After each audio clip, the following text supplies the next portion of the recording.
Revelation 5178. From the 25th of July 1951. Redeeming help for souls in the beyond through people. Untold souls in the beyond struggle to ascend, and these souls suffer utmost hardship, for their lack of strength makes their ascent impossible, and their realization of weakness is immensely agonizing for them since they don't know how to remedy their situation. This very lack of knowledge is their calamity, since due to the law of eternity they may only be given what they want, and they receive in accordance with their will. If they want light, then they will receive it, yet without having experienced the benefit of light they have no desire for it either. Their agony rests in the fact that they are in a constant state of suffering and no longer able to muster the will to change it, if they don't use their will to revolt against God and their fate and cruelly rampage through their environment. These souls are already in a state of hell because they are constantly goaded by the forces of hell, and their change and endeavor to ascend still requires an incredibly long time. Even the souls which have lapsed into lethargy could equally have to endure their painful fate for an extremely long time unless they receive help from one side, since due to their weak will they are unable to help themselves.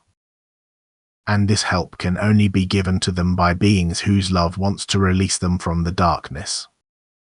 By people on earth or by beings in the beyond who are either already enlightened or just possess a slightly higher degree of knowledge which enables them to help. Thus countless souls experience this hardship, and people should take pity on them. But especially people will rarely help those souls, because people no longer believe in the soul's continuation of life after death. People could have a vast sphere of activity on the spiritual level if they supported the suffering souls in the beyond and helped them to ascend from the abyss, and helping these souls in the beyond would in turn have an effect on people again when they suffer physical and spiritual distress. Yet people very rarely take part in this redeeming work. They even leave their loved ones in the beyond in great suffering, who should be particularly taken care of by them. This is why it is welcomed with great joy when people gather on earth who have the will to do redeeming work and want to kindle a light for many souls in darkness. For this reason light beings also play a redeeming part, inasmuch as they likewise appear where unhappy souls in the beyond are remembered with loving thoughts, and their help is evident because they protectively surround the people on earth when the crowd of dark spiritual beings threatens to endanger the work of redemption. The souls in the beyond as well as the people on earth have their guardian angels who, depending on the will of the former, will intervene when danger is imminent.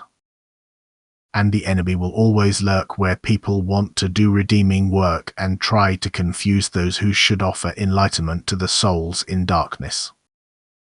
Yet he will not be able to prevent the rays of light which emerge from the redeeming love from touching the souls of darkness who feel their benefit and appear wherever people gather with the will to help them, and this work will be blessed. For once a soul has been touched by a ray of light and love, it will never descend again. It will look for the light and also find it, because every soul will receive what it desires. Amen.